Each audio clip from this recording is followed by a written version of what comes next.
Yeah, Punk Monk saying that Gillyboat, the winner of the Robo Oh tournament, making them start to lab U Melody. Yeah, U Melody was the character that Gilly used and put on a show. Like, I think this is actually something worth talking about. Like, when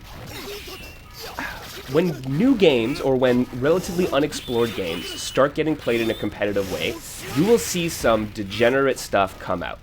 And it is the first order optimal strategy. It is the what is the easiest thing I can do that is the most effective and the most annoying and stops the most playstyles, especially for the inexperienced. And these are tactics that dominate early in fighting games. So oftentimes you will see the grapplers in a fighting game do really, really well early on and then kind of taper off in terms of how effective they are in the grand scheme of things. And that's in part because grapplers have excellent built-in mix-ups. Just their throw, strike, mix-up game on off of a knockdown is so unbelievably strong at its core that if you don't know the tools of the game to get around those things, it becomes very oppressive. And I think what we've seen with Robo Oh is we've seen a few players who have done their homework and have put in a lot of work, and they're showing a huge disparity in what is possible between relatively small gaps in skill, right? And so just that little bit of optimization that they've done, the little bit of extra game knowledge that they've gained, makes them seem so much more effective and so much more impressive than many of the other players. And it brings up the question of do you nerf something about either these characters or a system mechanic or whatever the case may be. And we've actually been going over this in the RoboOh Discord a bit. And the developer of the game, Foxy Boxy Games, popped in. One of the things they said is that I don't think we have enough data right now, right? Basically, it is hard to tell with so few players playing so well with such few, like a limited selection of the characters that how does it really pan out, right? So you got to be really wary of really early in the competitive life of a game of trying to stifle those things that seem super powerful because they could be completely inconsequential 3 months down the line. It's really something you've got to let like simmer for a bit and get enough players up to that caliber with all the characters to see how it really plays out. Because if it balances out in the long run, that if you're worried that a character like U Melody or Neko gets access to too many resources, whereas another character like Heavy Text doesn't get access to it, right? Maybe that stuff's going to balance out once all the players really have optimized their characters to a high enough level. So you always gotta be wary about that stuff. I'm glad that Foxy is taking a measured approach to how they're going to balance this game and deal with these things and how well the players are doing going forward. I think one thing about Robo Oh is that it's freaking explosive. Like, if you have even just a little bit of resources and you get the hit, you can deal 60 to 80 to 90% health and not even bat an eye if you have those optimized combos. Gillyboat showed that off in the tournament. But if every character can do that, then it's kind of just like who gets the hit, and it means it's just a very fast-paced, minimal exchange kind of game, which isn't bad. That's not inherently bad. That can be how a game operates.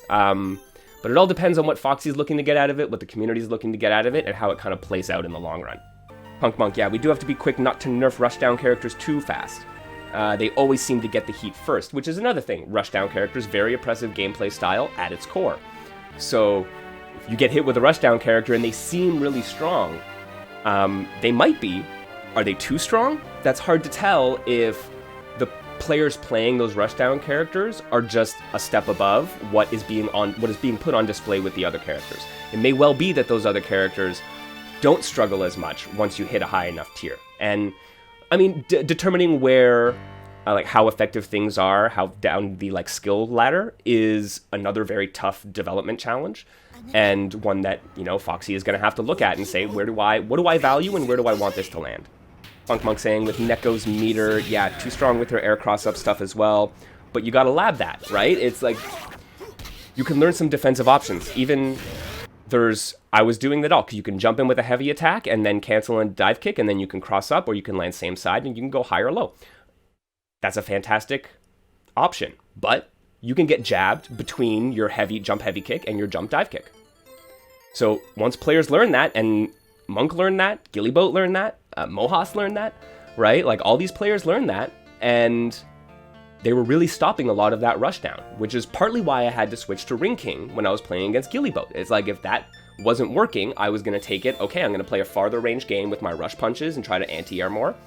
I had some success with that, but it's, yeah, like, people are already finding these defensive tools. This is just the first tournament. We've only had a handful of really, substantial community lobbies.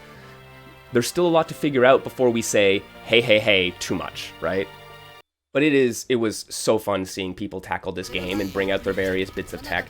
I gotta say, Punk Monk taking third, very impressive. I know that, Monk, you buckled down and you did some training with me and on the side as well, and it really paid off. Gillyboat obviously breaking this game down at a high level.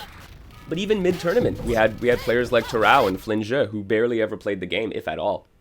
And you can see them round to round being like, okay, I'm getting this. These are my tools, right? It's smart players will adapt very quickly and will be able to pull some cool stuff off. And I think that's the tournament was a great example of that. There's one nerf that you wonder about. What about a timer on Heavy Tech's hat tip? I could see something. I mean, Heavy Tech has really limited combos, so can't do the kind of damage that a Neko or a Ring King can do. But they can get it out of hat-tipped command grabs. So that's an interesting balance consideration. I do think either not being able to carry it between rounds, or I think losing it on whiff is really big, because like that would be a big hammer to take to Tex. I actually really like the idea that you can keep it until you land that command grab, but maybe not letting you carry it round to round. But I don't know. I love the strategy of play physical games, play keep away, maybe time out and get your hat tips in round 1, and then on round 2 you get like the one hit. Like, I love that as a strategy as well. So do I want that to go away? Not really.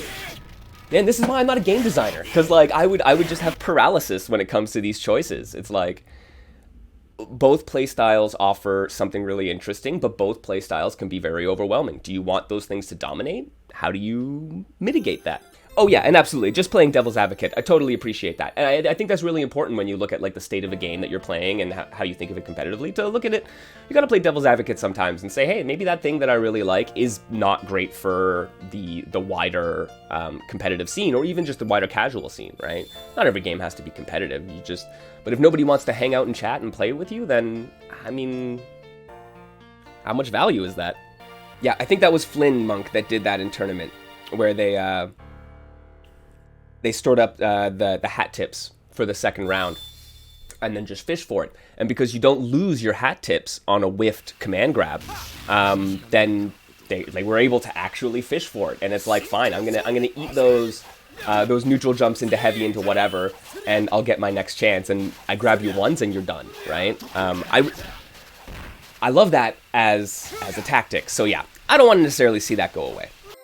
Yeah, Uchuzini, no one picked them. A lot of the community thinks Uchu is a very, very, like, it was a relatively weak character. I'm not gonna say very, very, but relatively weak compared to a lot of the cast. And you saw no one pick them in tournament. And so it's like, is that, yeah, are they the dark horse? Or are they just, like, undertuned to the point where it's really, why wouldn't I use this other character which does similar things better? But yeah, Menno's done some cool stuff. Inazuma has done some really cool stuff. So yeah, there's been some really interesting Uchu stuff in theory. Like, you can theory craft some really cool combos with them, but I have not seen them really I have not seen any of that been borne out in a match, right? Whereas with Umelody, some of the more impressive stuff, with Neko, some of the more impressive stuff, that has been borne out in matches. And so it's, once again, is it player aptitude and interest in the character, or is it just that the character is down there? It's worth interrogating as, like, fans and players of the game.